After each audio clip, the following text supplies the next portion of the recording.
तृणमूल कांग्रेस की जवाबी सभा।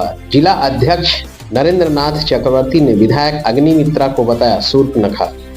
आज डामरा हाटतला इलाके में आज तृणमूल कांग्रेस की तरफ से एक प्रतिवाद सभा का आयोजन किया गया। यहां पर पश्चिम बर्धमान जिला टीएमसी अध्यक्ष नरेंद्र नाथ चक्रवर्ती, मंत्री मलय घटक, एमएमआईसी गुरदास चटर्जी, भी शिवदासन दासू सहित अन्य टीएमसी नेता और बड़ी संख्या में स्थानीय कार्यकर्ता उपस्थित थे।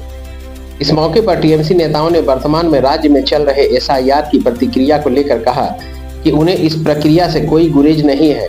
वह भी चाहते हैं कि मतदाता सूची पूरी तरह से स्वच्छ और पारदर्शी हो और जो मतदाता होने का अधिकारी नहीं है उसे सूची में स्थान न मिले। लेकिन वह यह भी नहीं चाहते कि कोई भी योग्य व्यक्ति का नाम मतदाता सूची से कटे। इसके लिए समय लेकर मतदाता सूची का काम करना चाहिए था, लेकिन भारतीय जनता पार्टी ने चुनाव आयोग पर दबाव डालकर इसे 1 महीने के अंदर करवाने का प्रयास किया, जिस वजह से आज यह हालत हो गई है कि कहीं बीएलओ बीमार पड़ गए हैं तो कहीं कई लोगों ने तो आत्महत्या कर ली है या उनकी मौत हो गई है। और यह सब कुछ इसलिए हुआ क्योंकि उन पर काम का अनावश्यक दबाव डाला गया था। जो काम आराम से समय लेकर करना चाहिए था उसे बहुत जल्दबाजी में करने के लिए दबाव डाला गया, जिस वजह से यह अप्रियजनक स्थिति उत्पन्न हुई। साथ ही नरेंद्र नाथ चक्रवर्ती ने अग्निमित्रा को शूर्पणखा कहकर भी बुलाया। इस पर अग्निमित्रा ने वीडियो संदेश जारी कर कहा है कि यही तृणमूल की संस्कृति है। महिलाओं का अपमान करना ही तो तृणमूल की पहचान है, वह चाहे राष्ट्रपति हो या दुष्कर्म पीड़िता।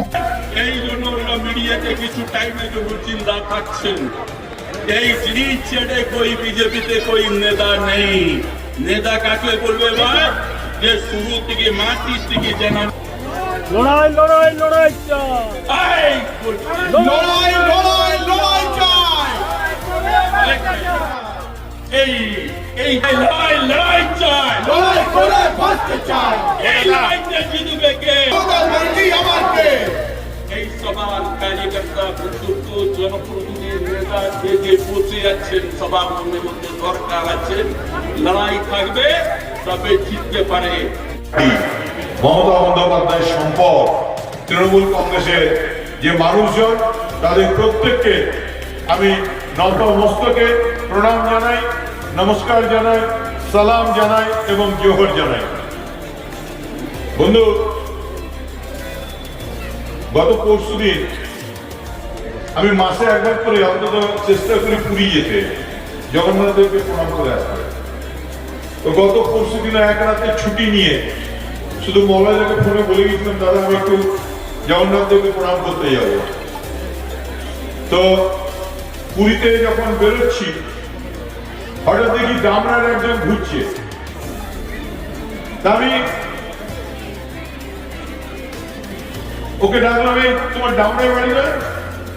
তুই আমাদের লাড্ডুদার ছেলে। ও তাড়াতাড়ি এসে জড়িয়ে ধরলো, পুরো পরিবার ছিল। তো লাড্ডুদার ছেলে, ওর নাম হলো সুজয়,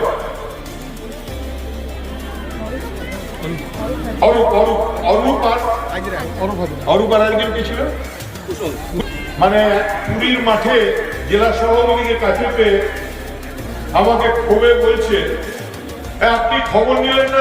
কিসের খবর? তোমার স্বামী তখন খবর, তোমার স্বামী তো ওপেন করে দিয়েছে, তোমার খবর আবার আমি কি নেবো? না, আমাকে খুব ফোনে থ্রেটনিং আসছে, আমাকে সবাই ভয় দেখাচ্ছে। তো এককালের এই আসানসোলের মাঠে রাজনীতি করা লাড্ডুদার পাশে ছিলেন, বলে না না নরেন, ওসব ভয় পেও না, ওসব চিন্তার কোনো কারণ নেই। এবারে কিন্তু আমরা সবাই মিলে ঠিক করেছি যে আসানসোল সাউথের বদনামটা ঘুচিয়ে দেবো। তো ডামরার মাঠে দাঁড়িয়ে ডামরার মানুষের কথা বলতে খুব ভালো লাগছে। ডামরা এটাই লড়াইয়ের মাটি। এই ডামরা থেকে তৃণমূল কংগ্রেসের অনেক ভালো ভালো কর্মী আমাদের তৃণমূল কংগ্রেস উঠে এসছে। অনেকে আবার বাইরে থেকে এসে কেউ কেউ বলে, আবার দাবি করে আমরা ডামরা, তারা নাকি ডামরার ভূমিপুত্র। আমি বলি, যদি ভূমিপুত্র তাহলে ডামরার জন্য কি কি উন্নয়ন করেছে দেখাও ভাই। যদি তোমরা ভূমিপুত্র, তাহলে যে এসআইআর লড়াই চলছে, বাংলার ভোট যুদ্ধ, বাংলার মানুষের ভোট রক্ষার লড়াই, এই লড়াইয়ে তুমি কজনের বাড়ি যে কজনের ফর্ম ফিল আপ করে দিয়েছিল দেখাও ভাই। আসলে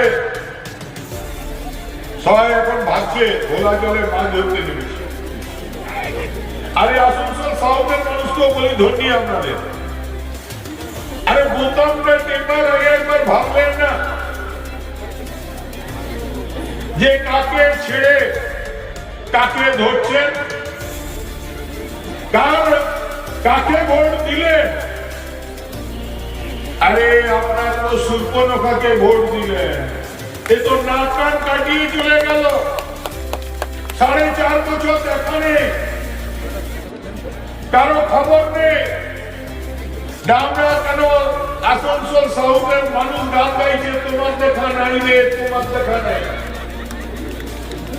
আর উনি এসে যেই ভোটের বাজনা বাজতে শুরু করেছে, উনি তেমনি এসে বলছিলেন দিদি ভাই ঘরে ঘরে। তো দিদি ভাই ঘরে ঘরে আসতে হলে উন্নয়ন করতে হবে। আরে নিজের পক্ষে আপনার যেটা বিধায়ক ফান্ডের টাকা সেটা অন্তত খরচা করুন।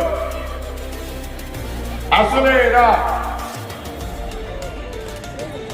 কেউ বলবে দিদি ভাই ঘরে ঘরে, কেউ বলবে আমি ডামরার ভূমিপুত্র, কেউ বলবে আমি আসানসোল কা মসিহা। আসলে বন্ধু, ঠিক ভোট আসলেই ভোট পাখিদের দেখা যায়, আর 4.5 বছর তাদের খোঁজ পাওয়া যায় না। এখানে যারা সার্টিফিকেটের প্রয়োজন হয়, হয় মলয়দার বাড়িতে গিয়ে তাকে সার্টিফিকেট দিতে হয়, আর নইলে তাপসদার বাড়িতে গিয়ে সার্টিফিকেট দিতে হয়। তো বন্ধু, और मीटिंग में क्या बात रखे? विकास का बात नहीं रखे। केंद्रीय सरकार क्या क्या काम किया है 12 वर्षों में, उस विषय पर चर्चा नहीं किए। परंतु क्या चर्चा किए? तृणमूल कांग्रेस के नेता एमएलए सब चोर है। यही नहीं, उन्होंने कहा कि बालू माफिया और कोयला माफिया तृणमूल कांग्रेस के कार्यकर्ता है। मैं सुमंदु बाबू को यही माइक के द्वारा बोलना चाहता हूं सभा के तरफ से कि शुभेंद्र बाबू, तृणमूल कांग्रेस के कार्यकर्ता चोर नहीं है। चोर को लेकर के तो आप घूम रहे हो और आपको शर्म भी नहीं आता है कि हम चोर बोल रहे हैं। आपने यहां से जिता करके भेजा था मैडम को। अग्निमित्रा पाल विधानसभा में गई, क्षेत्र का ध्यान नहीं दिया। आज लोग जो गांव में जाती है, इलेक्शन आया है, पूछते हैं कि आपने 5 साल के अंदर क्या क्या काम किया है? जवाब नहीं है। और यदि गांव के लोग कुछ कहते हैं तो उनको बुरा लगता, कहते हैं तृणमूल कांग्रेस के लोग हमको परेशान कर रहे हैं। तृणमूल कांग्रेस के लोग किसी को परेशान नहीं करते। हम विकास में विश्वास करते हैं। एक तरफ मोदी जी का विकास मॉडल और दूसरे तरफ ममता बनर्जी का विकास मॉडल को देखना पड़ेगा। आज प्रदेश में 100 से ज्यादा स्कीम चल रही है। ममता बनर्जी ने गरीबों के लिए, तमाम लोगों के लिए, सभी लोगों के लिए और बंगाल के 10 कोटि जनता के लिए स्कीम लागू किया है। और दूसरा तरफ मोदी जी 2014 के चुनाव में उन्होंने कहा था मेरी सरकार आएगी 2 करोड़ नौजवानों को मैं प्रत्येक साल नौकरी दूंगा। आप उनसे नहीं पूछेंगे? अग्निमित्रा पाल यहाँ के एमएलए हैं, विधायिका हैं, उनसे नहीं पूछेंगे या आपके नेता जो के गए थे, वादा करके गए थे, वादा कितना पूरा हुआ ये बताइए। भारत सरकार के गलत नीतियों के कारण आज पूरे ईसीएल का हालत खराब हो गया है। सारा कोयलांचल प्राइवेट के हाथों में दे दिया। कोयलांचल के मजदूरों का वेतन समय से नहीं हो रहा है। आप नहीं पूछोगे कि आपके गलत नीतियों के कारण ये हालत मजदूरों का हुआ है, इसका जवाब कौन देगा? मैं आपसे पूछना चाहता हूँ, ममता बनर्जी ने जो काम आप लोगों के लिए किया है, महिलाओं के सशक्तिकरण के लिए जो काम किया है, लक्ष्मी भंडार से शुरू करके सारा स्कीम दिया है। मैं एक बात और कहना चाहता हूं, इस बार जमुरिया के मीटिंग में सुरेंद्र बाबू ने कहा है कि मैं यहाँ तृणमूल कांग्रेस के कार्यकर्ता को, एमएलए को 25,000 वोट से हराऊंगा। कहा सुरेंद्र बाबू के जवाब दिया ही तो तरी हाथ उठा कर हुआ सब कही अयोध्या के जवाब उनका के बढ़िया से दिया ही जो सोचा तरन। अरे हम तो चैलेंज के लिए बने उनका के जमुरिया में कि ममता बनर्जी के बार बार आप बोलते हैं कि हम हरौले बनी। अरे ममता बनर्जी के बात करी आई हमारा संग लड़ के देख ली लोग के 27,000 वोट से कम से ना हटाई तो फिर हमारा नाम है राम सिंह। आपने काम किया है, आप गलत नीतियों के कारण देश को बर्बाद किया है और शुभेंदु बाबू आकर के ख्वाब देख रहे हैं कि हम मुख्यमंत्री बनेंगे, वो ख्वाब पूरा नहीं होगा। मेरी लाल का हसीन सपना देखने के लिए सबको मन करता है, वो भी सोच रहे हैं, लेकिन ये होने वाला नहीं। इसलिए मैं साउथ के तमाम लोगों से कहना चाहता हूं और बीजेपी के नेताओं को भी बताना चाहता हूं कि जन सैलाब दे करके आज यही पता चलेगा। अगले इलेक्शन में हमारे गलत नीतियों के कारण, हमारे कुछ लोगों के कमजोरी के कारण हम चुनाव हार गए थे, लेकिन इस बार ये होने वाला नहीं है। इस बार हम चुनाव जीतेंगे, कोई रोक नहीं सकता और 9 में 9 सीट जीत करके हम लोग यहाँ से कलकत्ता भेजेंगे, दीदी के आंचल में उपहार स्वरूप देंगे। और वह सबसे हम ये कहता नहीं केवल के लड़ाई तो हो जम के एमे सबके मिल के काम करेगा। वो बात है हमारा भूल गए जमुरिया के मीटिंग में। अरे सामने तो मोबाइल ये वो बिहारी सब बीमारी लोग सब बहुत से बिहारी भाई हरे राम सिंह सोच ले कि ये बीमारी हमनी के समझौता ना, इनका बीमारी ठीक करे खातिर बिहारी लोग ठीक बा। ये मेरी के जवाब इनका के बढ़िया से दिया ही और सारा बिहारी हर परिवार में जाकर ये बात जरूर करी कि हमने के बीमारी समझौता रहा, इनका जवाब हमने के दे जा। इतना ही करके वक्तव्य हम समाप्त करते हैं। যে আমরা ক্ষমতায় এলে আমরা মানুষকে আরো পয়সা দেবো, অনেক বেশি টাকা বাড়িয়ে দেবো।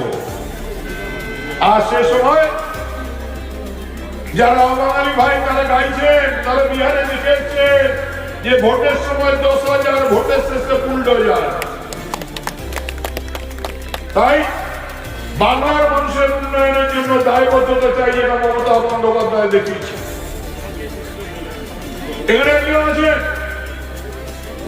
যাকে দিদি সব রকম করেছিলেন, জেলা সভাপতি করে দিয়েছিলেন, মেয়র बना दिया था, एमएलए बना दिया था, मगर जब जरूरत पड़ा 2021 যখন লড়াই মমতা বন্দ্যোপাধ্যায় যখন মাঠে নেমে একদিকে পেশি শক্তি অন্যদিকে প্রশাসনকে কুক্ষিগত করে বিজেপির ডেলি হেলিকপ্টার নামছে আর নেতারা বলছে বাংলা দখল করে নেব। আর মাননীয় স্বরাষ্ট্রমন্ত্রী পর্যন্ত দাঁড়িয়ে বলছেন আপকি পার 200 पार। লোকে বলছে 200 पार जरूर मगर आपका नहीं दीदी का। তো সেই সময় এখান থেকে একজন চিৎকার করে বলছিলেন যে তিনি নাকি লড়াই করে। আমার অবাক লাগে কয়েকদিন আগে ওই লোকটা এত বেইমান, এত নিমক খারাপ, ওই মির্জাপুর মমতা বন্দ্যোপাধ্যায়ের বিরুদ্ধে কথা বলার সাহস দেখাচ্ছে। মমতা বন্দ্যোপাধ্যায়ের সমালোচনা করা সময় ওর মুখে ঠোঁটে ও ঠোঁট দুটো আটকে যায় না। মমতা বন্দ্যোপাধ্যায়কে মেয়র করে জেলা সভাপতি করে এমএলএ করে দেখিয়ে দিয়েছিল, আর সে আজকে আসলে ফ্রাস্ট্রেশনে ভুগছে, আমরা বুঝি। তাই ডামরার মানুষদিকে বলে যাই যে ডামরাতে কিছু লোক আছে, জিতেন যখন মেয়র ছিল কিছু কিছু লোককে ঢুকিয়েছিল আসানসোল মিউনিসিপাল কর্পোরেশনে। কর্পোরেশনটা কারো বাপের নয়। সে সময় তৃণমূল কংগ্রেসের নির্বাচিত হিসেবে যারা ঢুকেছিলেন তারা তৃণমূল কংগ্রেস কর্মী হিসেবে ঢুকেছিলেন। আর আজ যদি বিজেপির ঝান্ডা বেঁধে বেড়ান আর কর্পোরেশনে কাজ করেন, তাদের কিন্তু হুঁশিয়ারি দিয়ে বলে যাচ্ছি যে তারা কিন্তু সাবধানে থাকবেন। আমাদের কিন্তু নজর আছে, আমরা কিন্তু খবর রাখছি বন্ধু। তাই বন্ধু একটা কথা বলে দিয়ে যায়, এই বাংলার মাটি মমতা বন্দ্যোপাধ্যায়ের মাটি। এই মাটিতে রবীন্দ্রনাথ জন্মেছিলেন, নজরুল জন্মেছিলেন, মাতঙ্গিনী হাজরা জন্মেছিলেন, বিধানসভার হকন্ডন পড়ে গেছিলেন। 4.5 বছর কোথায় ছিলেন মানুষ জানে না। আবার ভোট এসেছে, আবার নাটক করতে হবে। হকন্ডনে গিয়ে গরিব যারা টোটো চালায় তাদেরকে খালি করে দিতে হবে, দাবি তুলেছেন। যারা গুমটি করেন গরিব মানুষ, সেই গুমটিগুলো ভেঙে দিতে হবে, এটা হচ্ছে তার দাবি। একজন বিধায়িকা কোথায় বেকার ছেলেদের চাকরি জোগাড় করবেন, কোথায় মানুষের জন্য কাজ করবেন, না তিনি গরিব মানুষের পেটে লাথি মারতে উদ্যত হয়ে গরিব মানুষের রুটি কাটতে গেছিলেন। ভারতীয় জনতা পার্টি দলটা আজ পর্যন্ত মানুষের জন্য কোনো কাজ করেনি, মানুষের কোনো উপকার করেনি। একটু আগে হরনাম সিংজি বলছিলেন আমাদের এই অঞ্চলটা টিকে আছে কয়লা খাদানের উপরে। একসময় কয়লা খাদান প্রাইভেট ছিল, জাতীয়করণ করা হয়েছিল, কিন্তু বর্তমানে সরকার একের পর এক কয়লা খাদান বন্ধ করে দিচ্ছে অথবা প্রাইভেট মালিকের হাতে তুলে দিচ্ছে। আগামী কয়েক বছর যদি বিজেপি সরকার থাকে, এই অঞ্চলের মানুষের অবস্থা কোন জায়গাতে পৌঁছাবে সেটা কিন্তু মানুষকে চিন্তা করার সময় এসেছে।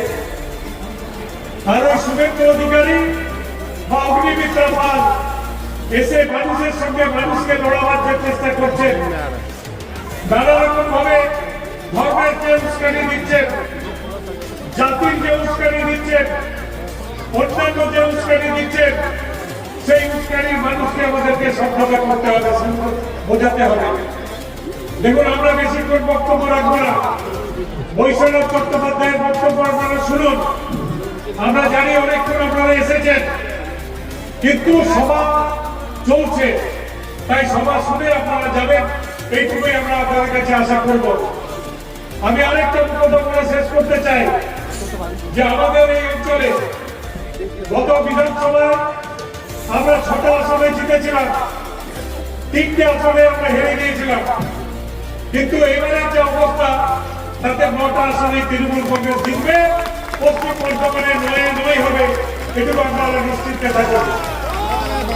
বিজেপির ডাকে মানুষ সাড়া দিচ্ছে না, বিজেপির ডাকে মানুষ যাচ্ছে না, কারণ বিজেপির মুখ এবং মুখোশ আজকে দুটোই মানুষ চিনে গিয়েছে।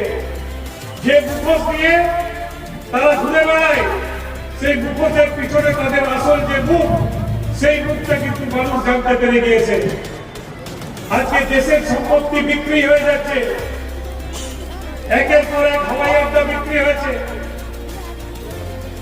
ইন্ডিয়ান এয়ারলাইন্স বিক্রি হয়ে গিয়েছে, কয়লা খাদান বিক্রি হয়ে যাচ্ছে, তেল কোম্পানি বিক্রি হয়ে যাচ্ছে, ব্যাংকগুলো বন্ধ হয়ে যাচ্ছে, মানুষের চাকরি করার জায়গা আস্তে আস্তে বন্ধ হয়ে যাচ্ছে। তাই মানুষকে ঘুরে দাঁড়াতে হবে, মানুষকে লড়াইয়ে নামতে হবে। খালি পশ্চিমবঙ্গের চতুর্থবার মমতা বন্দ্যোপাধ্যায়কে মুখ্যমন্ত্রী করা আমাদের লক্ষ্য নয়। আমাদের লক্ষ্য আগামী লোকসভা নির্বাচনের পরে মমতা বন্দ্যোপাধ্যায়কে ভারতবর্ষের প্রধানমন্ত্রী করা।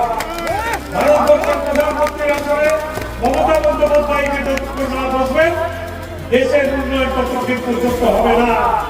বিজেপিকে সরাতে হবে, বিজেপিকে তাড়াতে হবে, বিজেপিকে হারাতে হবে। এই লক্ষ্য নিয়ে কিন্তু আমাদের এই লড়াই চলছে এবং এই লড়াই চলবে। আমার বক্তব্য শীতকালে হয়তো আপনাদের চলেও যেতে হবে তাড়াতাড়ি। আমি আপনাদের কাছে এই প্রত্যাশা নিয়ে এসেছি যে যেভাবে একটা মিথ্যে অপপ্রচার এখানে ভারতীয় জনতা পার্টির তরফ থেকে করবার চেষ্টা হয়েছে, আপনারা আসানসোলের মানুষ তার বিরুদ্ধে তীব্র ধিক্কার জানাবেন। আজকে যদি একটা ব্লকের আসানসোল দক্ষিণ বিধানসভা কেন্দ্রের একটা সভায় যদি এত জনসমাগম হয়, তাহলে আমার স্থির বিশ্বাস, আমার যদি রাজনীতির অবাকহ জ্ঞান হয়ে থাকে, আমি যদি পলিটিক্সের এবিসিডি শিখে থাকি, তাহলে আমি বলেই মনে করতে পারি এবং আমার দৃঢ় ধারণা যে আগামী যে বিধানসভা নির্বাচন আসছে, সেই বিধানসভা নির্বাচনে এই জেলার 9টা আসনের মধ্যে 9টাই তৃণমূল কংগ্রেসের চূড়ান্ত প্রতীকে জয়যুক্ত হবে। এই বিশ্বাস নিয়ে আমি আপনাদের কাছে থেকে যেতে চাই। অনেক অপপ্রচার আছে, অনেক মিথ্যাচার আছে, অনেক কুৎসা আছে। মমতা ব্যানার্জি তৃণমূল কংগ্রেসের বিরুদ্ধে ভারতীয় জনতা পার্টি করছে, যারা এই বাংলার মাটি সম্বন্ধে খবর রাখেন না, তারা আসানসোলের সম্পর্কে খবর রাখেন না, তারা জানেন না যে আসানসোল এই মহকুমায় চুরুলিয়ায় আমাদের কাজী নজরুল ইসলামের জন্ম হয়েছিল। তারা খবর রাখেন না এই বাংলার মাটিতে রবীন্দ্রনাথ ঠাকুর তার জনগণ মন ভারতবর্ষের জাতীয় সঙ্গীত রচনা হয়েছিল। আমাদের বাংলার বন্দে মাতরম বঙ্কিমচন্দ্র চট্টোপাধ্যায় তাকে পার্লামেন্টের ভেতরে যিনি দেশের প্রধানমন্ত্রী তাকে বঙ্কিম দা বলে সম্বোধন করেছে। ওরা বাংলাকে বারবার হেয় করতে চায়, তৃণমূল কংগ্রেসকে হেয় করতে দিয়ে বাঙালিদেরকে হেয় করে। রাজা রামমোহন রায়কে ওরা ব্রিটিশের কাল বলে। তাই আমি আপনাদের কাছে অনুরোধ রাখতে চাই, আজকে এই সভার মধ্যে দিয়ে এত মানুষ সেখানে এসছেন, আমি জানি যে আপনাদের বিভিন্ন বক্তারা বলেছে যে আমাদের এই অঞ্চলে অনেক কাজ হয়েছে, বাংলায় অনেক কাজ হয়েছে। বাংলার মানুষ মমতা বন্দ্যোপাধ্যায়ের মুখ্যমন্ত্রীত্বে একটার পর একটা সামাজিক প্রকল্পে তারা সুবিধা পেয়েছে। কেউ স্বাস্থ্যসাথী পেয়েছে, কেউ লক্ষ্মীর ভান্ডার পেয়েছে, কেউ কন্যাশ্রী পেয়েছে, কেউ রূপশ্রী পেয়েছে, কেউ অন্য প্রকল্পের মধ্যে দিয়ে জন্ম থেকে মৃত্যু পর্যন্ত পশ্চিম বাংলার সরকার মা মাটি মানুষের সরকার আপনাদের ঘরে ঘরে উন্নয়নের কাজ পৌঁছে দিয়েছে। তাই আমাদের এই উন্নয়নকে খাটো করবার জন্য ওরা মানুষকে আতঙ্কিত করবার চেষ্টা করছে। একটু আগে আমাদের বক্তারা বলছিলেন যে বিশেষ নিবিড় সংশোধনের নামে আমাদের এইখানে এসে ওরা নানান অপপ্রচার করে গেছে। বলছে আমরা এই নির্বাচনে এত ভোটার তালিকা থেকে নাম বাদ দিয়েছি, আমাদের মানুষকে বিভ্রান্ত করবার চেষ্টা করছে। আমি আপনাদেরকে বলে যেতে চাই, আপনারা নিশ্চিত থাকুন আসানসোলের মানুষ, আপনারা জেনে রাখুন যতই শুভেন্দু যতই অগ্নিমিত্রেরা ওদের মিথ্যে কথা মিথ্যে পেশা দিয়ে মিথ্যার ঝুলি নিয়ে এইখানে আপনাদের অপপ্রচার করুন, আগামী দিন আপনারা মিলিয়ে দেবেন। 2021 সালে আমরা বলেছিলাম যে আমরা এই রাজ্যের মানুষের কাজ করেছি, তখন প্রধানমন্ত্রী নির্বাচন জারি করেছেন। প্রধানমন্ত্রী এখানে এসে মানুষকে মিথ্যে কথা বলার চেষ্টা করেছিলেন। অমিত শাহ এখানে ঘাঁটি ঘেরা বসেছিল। এখানে বিজেপির শাসিত রাজ্যের মুখ্যমন্ত্রীকে বাংলায় নির্বাচনে নিয়ে আসা হয়েছিল, কেন্দ্রীয় সরকারের মন্ত্রীদেরকে এখানে বসিয়ে রাখা হয়েছিল। তারপরে অমিত শাহ হুঙ্কার দিয়েছিলেন আপনি বার 200 কি পার। আপনারা দেখেছেন 2021 সালের নির্বাচনে এই রাজ্যে বিজেপি ধরাশায়ী হয়েছে। 2024 সালে আপনারা দেখেছিলেন যে ওরা সন্দেশখালী থেকে বিভিন্ন কথা মানুষকে প্রচার করে মিথ্যে বিভ্রান্ত করবার চেষ্টা করেছিল। ওরা বলেছিল মানুষকে যে এই রাজ্যে বিজেপি পার্লামেন্ট ইলেকশনের শাসন বেশি পাবে। আপনারা দেখেছেন যে ওদের 18টা আসন ছিল 2019-এ, 2024-এ সেটা 12-তে নেমে গেছিল। আর আমরা ছিলাম 22-এ, 2024-এ আমাদের আসন সংখ্যা 29-এ এগিয়ে গেছিল। এই আসানসোল লোকসভা কেন্দ্রে 2019-এ আমরা জিততে পারিনি, কিন্তু 2024-এ এই লোকসভা নির্বাচন থেকে আমরা আমাদের প্রার্থী শত্রুঘ্ন সিনহাকে জিতিয়ে পার্লামেন্টে পাঠাতে পেরেছি। তাই আপনারা ওদের কথা কোনো বিভ্রান্ত হবেন না। মনে রাখবেন 365 দিন তৃণমূল কংগ্রেস আপনাদের পাশে থাকে। আর ওরা হলো বসন্তের কোকিল, যেরকম বসন্তকাল এলে বসন্তের কোকিল আসে কু কু করে ডাক দেয়, সেমনি নির্বাচন এলে বিজেপির লোকেরা যারা বাইরে থেকে এসে মানুষকে বিভ্রান্ত করবার চেষ্টা করে। কিন্তু 365 দিন মানুষের আপদে বিপদে সুখে দুঃখে তৃণমূল কংগ্রেস, মমতা ব্যানার্জির দল, অভিষেক ব্যানার্জির দল তারা আপনাদের পাশে থাকে। তাই আজকে এই ডাংরায় এই সভা থেকে আপনাদের কাছে অনুরোধ করে যাবো, আসানসোলে আবহাওয়ার মানুষের কাছে, খেটে খাওয়া মেহনতি মানুষের কাছে, যে বিজেপির এই বিভ্রান্তমূলক প্রচারে আপনারা বিভ্রান্ত হবেন না। এই ভাগাভাগির রাজনীতি এটা বাংলার পরম্পরার সঙ্গে যায় না।